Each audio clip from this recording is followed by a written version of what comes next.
Blinken's agenda this week, it's a pre-clarion call of European and global politics before he gets to Russia. What does he want to put in his gun as he sits down at the table with Lavrov? Yeah, we're seeing, Manus, what could amount to the last big diplomatic push to avert war. So we see that Tony Blinken is scheduled to arrive in Ukraine today, and he'll be meeting with the Ukrainian President Zelensky and the country's foreign minister. Then he's scheduled to go tomorrow to Germany and meet in Berlin with the German foreign minister, Annalena Baerbock.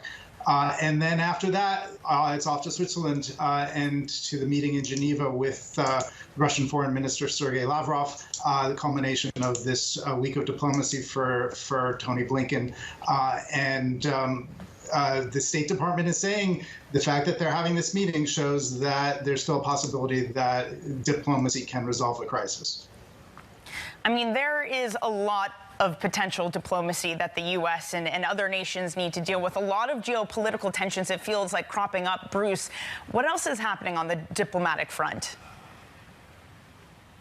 So in addition to all of the travels of Tony Blinken, we know that the German foreign minister, Annalena Baerbock, whom he's meeting tomorrow, she had a meeting with the Russian foreign minister Lavrov yesterday, in which she warned him about how Germany might retaliate against the Nord Stream 2 gas pipeline, which Russia wants to see activated.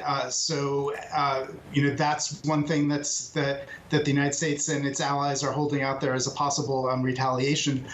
We also know that President Biden had a meeting on Tuesday with the Finnish president, Niinisto, which is significant because the Finnish president is said to have close ties with Vladimir Putin. So that might be a way for the two presidents to be communicating with one another.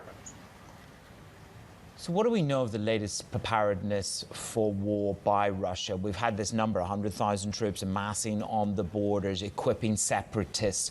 What's the next peg that we have, the next evidential peg that we have that Russia's preparing for war? Well, while all this diplomatic activity is taking place, the United States is saying that they're seeing further indications that the Russians are indeed preparing for an invasion. And the latest is that a U.S. State Department official tells reporters that it seems that the Russians are now moving troops into Belarus, which could then become a new front for an invasion. So you would have invasions from essentially from three sides into Ukraine.